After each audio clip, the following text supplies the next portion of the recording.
নমস্কার, রিভাইভাল হেলথের তরফ থেকে আপনাদের সবাইকে স্বাগত জানাচ্ছি। আজকের আমাদের প্রতিবেদন ভাইরাল ফিভার এবং ফিভারও বটে, এই সম্পর্কে আপনারা আজকের নতুন নতুন তথ্য পাবেন।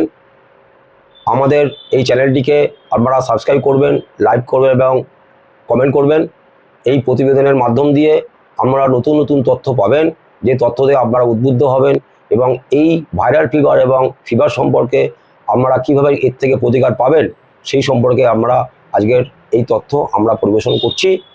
আমাদের সাথে আছেন মেডিকেল কনসালটেন্ট সব্যসাচী রায়। নমস্কার সব্যসাচী বাবু। নমস্কার। আজকে আমাদের মেন যে আলোচ্য বিষয় সেটা হচ্ছে ফিভার এবং ভাইরাল ফিভার। ছোটবেলা থেকে আমরা শুনে আসছি ভাইরাল ফিভার সম্পর্কে। তা এই ফিভার আর ভাইরাল ফিভার এই দুটো অ্যাকচুয়ালি কি এক না আলাদা? মানে জ্বর বা ভাইরাল জ্বর যারা আমরা বলি, এই সম্পর্কে তো আপনার কাছে জানতে চাইছি যে এই দুটো সম্পর্ক কি, অ্যাকচুয়াল এটা কি? আচ্ছা, অ্যাকচুয়াল ঘটনা হচ্ছে যে জ্বর এবং ভাইরাল ফিভার, এখন জ্বর অনেক কারণে হতে পারে। তো জ্বর অ্যাকচুয়াল কোনো রোগ নয়, জ্বর হচ্ছে একটা শরীরের সিমটমস। শরীরের যে কোনো রকম সমস্যাতে জ্বর হতে পারে। এই জ্বর যে কোনো ইনফেক্টেড ডিজিজে জ্বর হতে পারে। আপনার একটা ফোঁড়া হলেও জ্বর হতে পারে, আপনার শরীরে ইউরিনারি ট্র্যাক ইনফেকশন হলেও জ্বর হতে পারে। আচ্ছা, আপনার লিভার প্রবলেম থেকেও জ্বর আসতে পারে, কিডনি থেকেও মানে প্রবলেম থেকে জ্বর, মানে কিডনি যে কোনো ইনফেক্টিভ ডিজিজ থেকে জ্বর আসতে পারে। আচ্ছা, এটা এক ধরনের জ্বর, মানে কেন জ্বরটা হয়েছে সেটা আইডেন্টিফাই করে সেই অনুযায়ী ট্রিটমেন্ট করা উচিত। আর একটা হচ্ছে যেটা কমন কোল্ড অ্যান্ড ফিভার, যেটাকে ফ্লু বলা হয়, মানে যেটা আর কি অ্যাকচুয়ালি সিজন চেঞ্জের সময় যে ফিভারটা হয় এটাকে ভাইরাল ফিভার বলা হয়। আচ্ছা। তো এই যে ভাইরাল ফিভার অ্যাকচুয়ালি মেডিকেল সিস্টেমে একটা বহুল প্রচলিত কথা আছে, সেটা হচ্ছে যে এই যে ভাইরাল ফিভার বিশেষত ইনফ্লুয়েঞ্জা বলা হতো প্রথম, তারপরে বিভিন্ন রকম ভাইরাসের ব্যাপার এসছে। তো প্রথমেই বলি এই যে ইনফ্লুয়েঞ্জা বা ভাইরাল ফিভার, ইনফ্লুয়েঞ্জা একটা ভাইরাল ফিভার। তো এটা সাধারণত বলা হতো যে আপনি ওষুধ খেলে আপনার 1 সপ্তাহে সারবে, আর ওষুধ না খেলে 7 দিনে সারবে। তার মানে অ্যাকচুয়ালি ভাইরাল ফিভারের উপরে মেডিসিন বা কোনো কিছুর খুব একটা কোনো রোল প্লে নেই। আচ্ছা। তো মেডিসিন এক্ষেত্রে খুব একটা রোল প্লে করে না, এখানে অ্যাকচুয়ালি সিমটোমেটিক ট্রিটমেন্ট হয়। ঠিক আছে, তো ঘটনা হচ্ছে এই জ্বর যখনই হয়, মানে আমার শরীরে কোনো একটা, এখানে বলি ইনফেক্টিভ যে ফিভারগুলো, সেগুলো তো একটা আলাদা চ্যাপ্টার, আলাদা ম্যাটার। এখন যে সিজন চেঞ্জ বা বিভিন্ন ধরনের যে ভাইরাল যে ফিভারের আগে আপনি শুনে থাকবেন, এই যে করোনা নিয়ে আমাদের বিভিন্ন জ্বর হয়েছিল, তারপরে তার আগে ছিল বা এখনো আছে dengue, chikungunya, swine flu, bird flu, তারপরে আপনার নিপা, জিকা, বিভিন্ন ধরনের তো ভাইরাল ফিভার। তো এই যে বিভিন্ন ধরনের ভাইরাল ফিভার, তো ঘটনা হচ্ছে এই ভাইরাল ফিভারের পিকচারটা মোটামুটি মোর অর লেস প্রায় একই। মানে ভাইরাল ফিভার যখন হয় শরীরের মধ্যে কি হয়, কোনো একটা ভাইরাস যখনই আপনার শরীরে ঢুকেছে, নামটা যাই পারে হোক, তখন কি হয় এই জ্বরটা না, মানে ভাইরাসটা যখন আমার শরীরে প্রবেশ করলো, তখন কি হয় যে আমার শরীর তাকে ডিস্ট্রয় করার জন্য বা তাকে নিধন করার জন্য শরীরে একটা মেকানিজম তৈরি হয়। আচ্ছা। শরীরে আমাদের নর্মাল যে প্রোটেকশন ফোর্স আছে, ডব্লিউবিসি আছে, বা যেভাবে আমরা বাইরের কোনো বস্তু শরীরকে যাতে আঘাত না করতে পারে, ইনবিল্ট শরীরের মধ্যে একটা মেকানিজম আছে, মানে যেটাকে ইমিউন সিস্টেম বলা হয়। সেই ইমিউন সিস্টেম ওটাকে প্রতিরোধ করার জন্য ফিভার প্রডিউস করে। আচ্ছা। তো অ্যাকচুয়াল ফিভার হচ্ছে কোনো রোগ নয়, ফিভার রোগ নয়, ফিভারটা কোনো রোগ নয়। ফিভারটা হচ্ছে একটা সিমটমস, মানে আপনার শরীরে একটা ভাইরাস এসছে, তাকে বডি ডিস্ট্রয় করতে চাইছে, তাই সে ফিভার ক্রিয়েট করেছে। ফিভার ক্রিয়েট কিভাবে হয়, যে শরীরে যখনই কোনো ভাইরাস ঢোকে, সঙ্গে সঙ্গে বডি আইডেন্টিফাই যখন করলো যে আমার শরীরে কোনো ভাইরাস ঢুকেছে, তখন শরীরকে তো চালায় অ্যাকচুয়াল ব্রেন। তো ব্রেনের একটা পোর্শন, তার একটা পোর্শন হচ্ছে হাইপোথ্যালামাস। ও তখন বডির বিভিন্ন পার্টসকে ইন্ডিকেশন পাঠায় যে আমার শরীরে একটা কেউ এসছে, তো আমাকে এর বিরুদ্ধে লড়াই করার জন্য জ্বর প্রডিউস করতে হবে। কেন না, জ্বর প্রডিউস করলে প্রথম ভাইরাসগুলো তখন আর আমার মাসেলের মধ্যে লুকিয়ে থাকতে পারে না। আচ্ছা। এবং ভাইরাসগুলো গরম সহ্য করতে পারে না, ঠিক আছে। তো বডি এটার জন্য টেম্পারেচার তৈরি করে। এই টেম্পারেচার যখন তৈরি করে, একটা মেকানিজম আছে, যে মেকানিজমটা বডি তো একটা চলছে, আমাদের শরীরে নর্মালি তো 98.4 ডিগ্রি ফারেনহাইট একটা থাকেই নর্মাল টেম্পারেচার। এই টেম্পারেচারটাকে ইনক্রিজ করে কিভাবে? ইনক্রিজ করার জন্য বডি যে মেকানিজমে 98 ডিগ্রি তৈরি করে, সেই মেকানিজমেই 102, 103, 104, 105 করে। তো বেশি টেম্পারেচার মানে তৈরি করছে, মানে ওটাকে কিল করার জন্য, মানে ভাইরাসগুলোকে কিল করার জন্য। এবারে কি হচ্ছে, বেশি টেম্পারেচার তৈরি করার জন্য তাহলে বেশি ফুয়েল লাগবে। তো বেশি যখন ফুয়েল লাগবে, তাহলে আমাদের মেন ফুয়েল কি? অক্সিজেন এবং গ্লুকোজ। তাহলে আমার শরীরে তখন ব্রেন ও লিভারকেও নির্দেশ দেবে যে বেশি করে গ্লুকোজ যাতে ব্লাডে ছেড়ে দেয়। আচ্ছা। এবং দেখবেন জ্বর হলে সঙ্গে সঙ্গে নিঃশ্বাস প্রশ্বাস বেড়ে যায়, তাড়াতাড়ি নিঃশ্বাস পড়ে। তো অক্সিজেন মানে লাং জোরে জোরে পাম্প করছে, যে অক্সিজেন তার বেশি দরকার। বেশি অক্সিজেন, বেশি, আমি পুরো ইন্টারনাল মেকানিজমে যাচ্ছি না, তার কারণ হচ্ছে তার মধ্যে বিভিন্ন হরমোনাল চেঞ্জ হয়, মানে যেগুলো হয়ে এগুলো ঘটে। আচ্ছা। তো মেন ব্যাপারটা হচ্ছে এই রেসপিরেশনের রেটটা বেড়ে যায়। আচ্ছা। তো রেসপিরেশনের রেট যখন বেড়ে যায়, এই সময় কিন্তু বহু মানে নিয়ার অ্যাবাউট 70%, এখানে একটা কথা বলে রাখি, নিয়ার অ্যাবাউট 70% ব্লাড সুগার ধরা পড়ে কিন্তু ডিউরিং মানে ফিভার। আচ্ছা। কারণ তখন ব্লাডে গ্লুকোজের পরিমাণ বেশি, কারণ বেশি সুগার লেভেল তো হাই দেখাবে। তো দেখা যাচ্ছে যে এই সময় কিন্তু বহু মানুষের, যারা এখন আজকে সুগার পেশেন্ট, তাদের হিস্ট্রি নিয়ে যদি দেখা যাবে 60 to 70% এইভাবে তাদের সুগারটা ধরা পড়েছে। আচ্ছা। ঠিক আছে। তো এই হচ্ছে মূলত ফিভার। আচ্ছা, এই যে ভাইরাস গঠিত যে আমাদের ফিভারটাকে আমরা তো ভাইরাল ফিভার বলছি। ভাইরাস তো পৃথিবীতে মানুষের জন্মের আগে থেকে ভাইরাস পৃথিবীতে আছে, এবং মানুষের পরেও ভাইরাস থাকবে। তা এই যে ভাইরাস ফিভার আসার পর, যেমন একটা আমরা বিগত 2-3 বছর আগে দেখেছি যে এই যে কোভিডের একটা ফিভার, এবং ফিভারের সাথে সাথে আরো বিভিন্ন সিমটম আমরা দেখতে পেয়েছি, সর্দি, কাশি, জ্বর সবই আমরা দেখতে পেয়েছি। তা এই যে ভাইরাস, এই যে আমাদের শরীরে একটা সময় এরকম ভাইরাস বিভিন্ন রকম মিউটেট হয়ে আসছে, এসে আমাদের টোটাল জনসমাজকে এই যে একটা ভয়ের বাতাবরণ সৃষ্টি করছে, এই সম্পর্কে আমরা একটু বলি। দেখুন, এই সম্পর্কে বলতে গেলে প্রথমেই বলি, এই সম্পর্কে ডক্টর বিশ্বরূপ রায়চৌধুরী হচ্ছেন এই পথের পথিকৃৎ, বা বলবো আমাদেরকে পথ দেখিয়েছেন একটা নতুন। আচ্ছা। ঠিক আছে। তো ডক্টর বিশ্বরূপ রায়চৌধুরী এমন একটা আবিষ্কার করেছেন, যে আবিষ্কারটা অভাবনীয়, অবিশ্বাস্য এবং প্রচন্ড এফেক্টিভ। এবং আমরা কি জানি সাধারণত, যে আমি সেই ট্রিটমেন্টের দিকে আগাবো যে ট্রিটমেন্ট সবচেয়ে বেশি দ্রুততার সঙ্গে কাজ করবে, অর্থাৎ ফাস্টেস্ট, এবং শরীরের ক্ষতি করবে না, সেফেস্ট, এবং আর একদিক থেকে চিপেস্টও হওয়া চাই। চিপেস্ট, যাতে সবাই এটা অ্যাভেল করতে পারে। ঠিক আছে। তো এখানে আমি ডক্টর বিশ্বরূপ রায়চৌধুরীকে শুধু প্রণাম নয়, মানে ওনাকে মানে কত শ্রদ্ধা জানাবো জানি না, মানে ওনার থেকেই আমার মানে এই জ্ঞান অর্জন আর কি। ঠিক আছে। ঘটনা হচ্ছে যে কোনো জ্বর, দেখুন আজকে আপনার শরীরে কোনো একটা জায়গায় কেটে গেছে, এবার কাটার ক্ষত কতটা সেই অনুযায়ী ট্রিটমেন্ট হওয়া উচিত। এবং সেখানে ব্যান্ডেজ হবে, না সেখানে অপারেশন করতে হবে, নাকি সেখানে স্টিচ দিতে হবে, নাকি ভেতরে মাসেল স্টিচ দিতে হবে তারপরে উপরে স্টিচ দিতে হবে, সেটা নির্ভর করছে কিন্তু আপনার ক্ষতটা কতটা গভীর বা কি রকম। আচ্ছা, এখন ট্রিটমেন্ট করার সময় আপনি যদি বলেন যে না কোন অস্ত্রে কেটেছে, সেই অস্ত্রটা আগে নিয়ে আসুন, আমরা সেটা দেখব, সেটা ছুরি না সেটা লোহা না সেটা তামা না সেটা অন্য কোনো মেটাল, এইটা নিয়ে আসুন, তারপরে আমরা ট্রিটমেন্ট করতে পারবো, না হলে ট্রিটমেন্ট করতে পারবো না। তাহলে ব্যাপারটা যেমন হাস্যকর দাঁড়ায়। তো জ্বরের ক্ষেত্রেও ঠিক তদ্রুপ।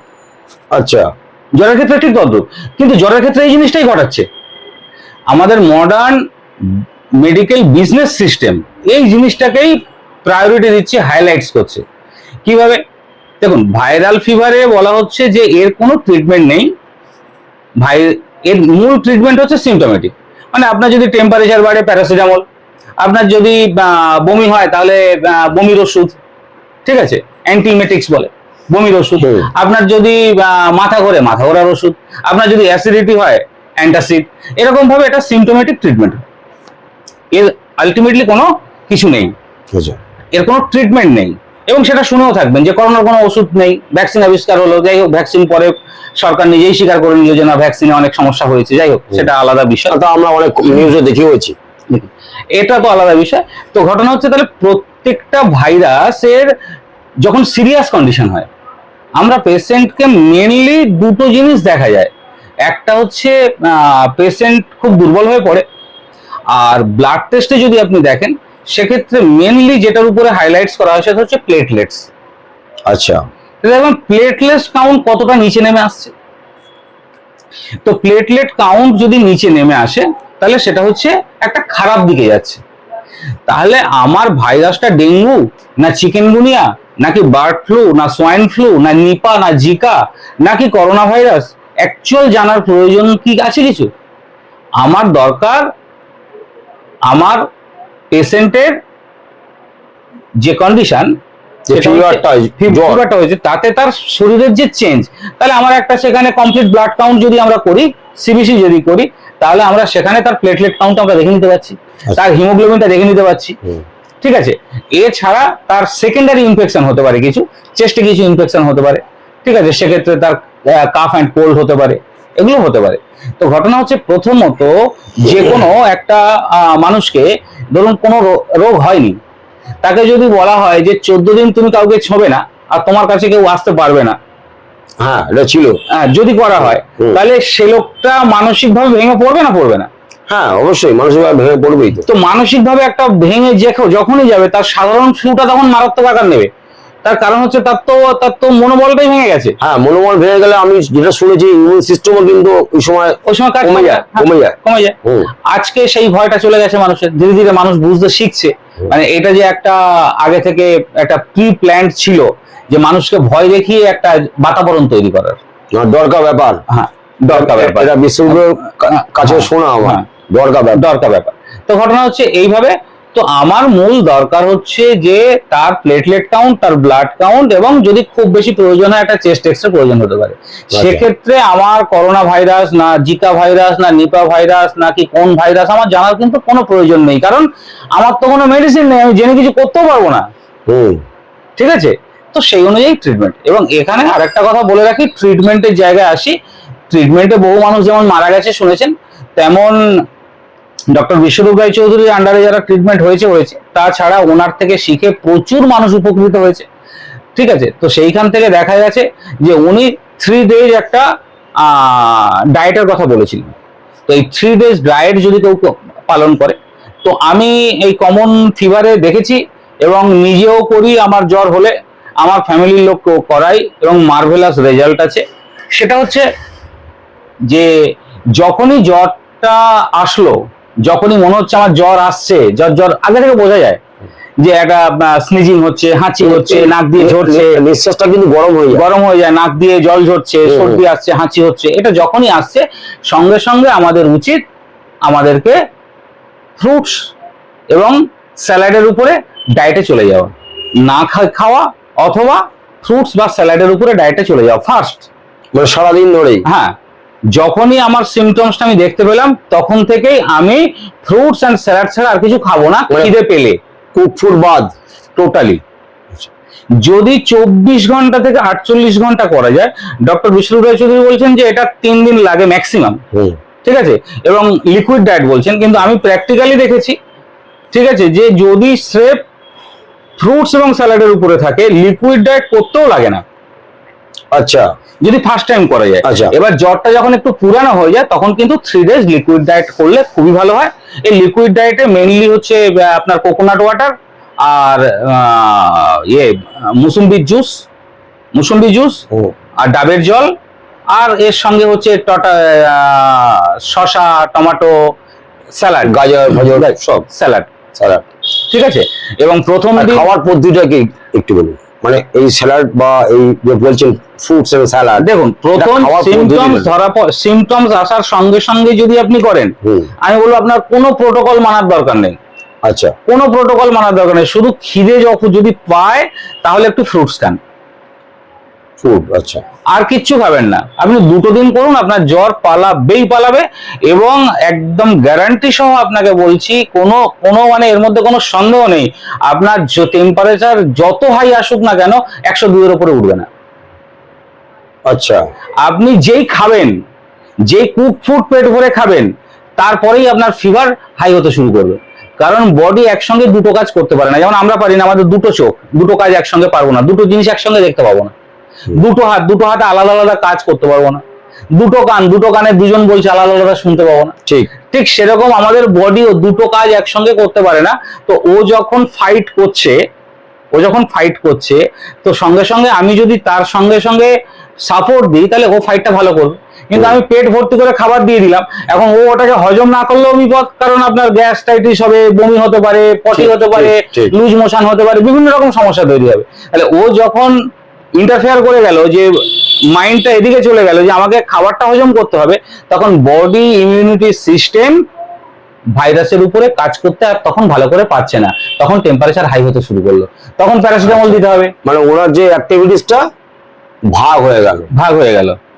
অ্যাক্টিভিটিস ভাগ না, তখন ও ডিজিজের উপরে অ্যাক্টিভিটিসটা বন্ধই হয়ে গেল। আচ্ছা, সেই জন্য টেম্পারেচার বাড়তে শুরু করলো। আচ্ছা, ঠিক আছে। কিন্তু যখন আপনি ফ্রুটস দেবেন, কেন হয় না, ফ্রুটস খুব সহজে হজম হয়। ফ্রুটস হজম করার জন্য বডিকে খুব বেশি এফোর্ট দিতে হয় না। আচ্ছা, ঠিক আছে, খুব সহজে হজম করতে পারে। আর ডক্টর বিআরসি বলছেন তো যে লিকুইড ডায়েট, মানে আরো শর্ট টাইমে, মানে লিকুইড ডায়েট মানে ওকে হজম করতে বডিকে আরো কম পরিশ্রম করতে হবে, মানে যত কম পরিশ্রম করা যায়, এবং বডিকে রেস্ট দিতে হবে। তার কারণ হচ্ছে বডিটা যখন বডি নিজেই বলে আমার কিছু ভালো লাগছে না, আমার শুয়ে থাকতে ইচ্ছে করছে, তো বডি যেটা চাইছে, যদি আমি বডিকে সাপোর্ট দিই, তার মানে বডি এনার্জিটা অন্য কোনো কাজে খরচ করতে চাইছে না। বডি চাইছে টোটালটা যে ভাইরাস গুলো এসছে বা বাইরের যে জার্ম গুলো আমার শরীরে সমস্যা তৈরি করেছে, তাদের এগেইনস্টে লড়াই করার জন্য। আচ্ছা, এখন আমরা যদি প্যারাসিটামল দিই, কি হয়, আমরা বডি মেকানিজমের উল্টো দিকে ছুটছি। সেই জন্য এখানে আরেকটা ট্রিটমেন্টের কথা আমি বলি, এটা ডক্টর বিশ্বরূপ রায়চৌধুরীর অনবদ্য সৃষ্টি। সেটা হচ্ছে যে বডি তাহলে কি চাইছে, প্রডিউস করতে চাইছে হিট প্রডিউস করতে চাইছে। এখন বডির হিট যে প্রডিউস করতে চাইছে, এই হিটের আবার দুটো ভাগ আছে, একটা হচ্ছে ড্রাই হিট, একটা হচ্ছে ময়েস্ট হিট। আচ্ছা, যেমন আপনি শুকনো ন্যাকড়া গরম করে কোনো জায়গায় হিট দিচ্ছেন, সেটা হচ্ছে ড্রাই হিট। আপনি গরম জলের সেঁক দিচ্ছেন, সেটা হচ্ছে ময়েস্ট হিট। আচ্ছা, এখন শরীরে যে টেম্পারেচারটা তৈরি হয়, এই টেম্পারেচারটা বডিতে যে ফ্লুইড থাকে, এই ফ্লুইডটা গরম হয়, অর্থাৎ এটা ময়েস্ট হিট। আচ্ছা, সেই জন্য আপনাকে ময়েস্ট হিট দিয়ে যদি আপনি বডিকে সাপোর্ট দেন, তাহলে আপনার খুব তাড়াতাড়ি এই ফিভারটা চলে যাবে। মানে আপনি ড্রাই হিট দিলে কিন্তু এটা অতটা হবে না। সেটা কিরকম বডি চাইছে আপনার টেম্পারেচার প্রডিউস করতে। আমি অ্যাকচুয়ালি যখন প্যারাসিটামল খাচ্ছি, আমার কি হচ্ছে, বডি টেম্পারেচারটা নামিয়ে দিচ্ছি আমি, তাহলে আমি সুবিধা করছি কার না, যে ভাইরাস বা মানে যে ভাইরাসের কারণে এটা হচ্ছে, সেই ভাইরাসটাকে আমি সাপোর্ট দিচ্ছি, তার ফেভারে আমরা চলে যাচ্ছি। কারণ টেম্পারেচার বেশি থাকলে তার অ্যাক্টিভিটিস কমে যায়। আচ্ছা, আর টেম্পারেচার কমে গেলে তার অ্যাক্টিভিটিস বেড়ে যায়। ঠিক আছে। তাহলে আমার যখন ভাইরাসকে মারার অস্ত্র নেই, আমি তখন টেম্পারেচারটাকে নামিয়ে দিচ্ছি, মানে আমি অ্যাকচুয়ালি বডির ক্ষতি করছি। আচ্ছা, যে কারণে জ্বর আরো লেংদি হতে থাকে। যখনই আমি বডির সিস্টেমে যাব, তাহলে বডি চাইছে লড়াই করার প্রধান অস্ত্র হিসাবে আমরা বাইরে থেকে যেটা দেখছি, হরমোনাল চেঞ্জ তো আমরা দেখতে পাচ্ছি না, আমরা যেটা দেখতে পাচ্ছি বডির টেম্পারেচার প্রডিউস করছে, ইনক্রিজ করছে। তো বডি এবার চিন্তা করছে যে আমার 103 লাগবে না 104 লাগবে, সেটা বডি ঠিক করছে। এবার যখনই আমি ওর সঙ্গে সাপোর্ট দেব, তখন টেম্পারেচারটাও আর ওই জায়গায় যাবে না। কারণ ও তখন, যদি আপনার যেটা প্রয়োজন নিজে পরিশ্রম করে যতটা করতে হবে, যদি বাইরে থেকে কেউ আপনাকে দেয়, ধরুন আপনি যুদ্ধে যাচ্ছেন, আপনার রাইফেল দরকার 10টা, তো আপনি যদি নিজে কালেক্ট করছেন আর কেউ একজন এসে আপনাকে 5টা দিয়ে দিল, তাহলে আপনার কাজ সুবিধা হয়ে গেল। হ্যাঁ, ঠিক আছে, এটা এগিয়ে গেল। তো ঠিক তদ্রূপ বডি চাইছে টেম্পারেচার তৈরি করতে, আপনি টেম্পারেচারে সাপোর্ট দিন। কিরকম সাপোর্ট দেবেন, সাপোর্টটা বলুন, মানে সাপোর্ট কিভাবে দেবো? একটা বালতি নিন, সেই বালতিতে বেশ কিছুটা গরম জল নিন।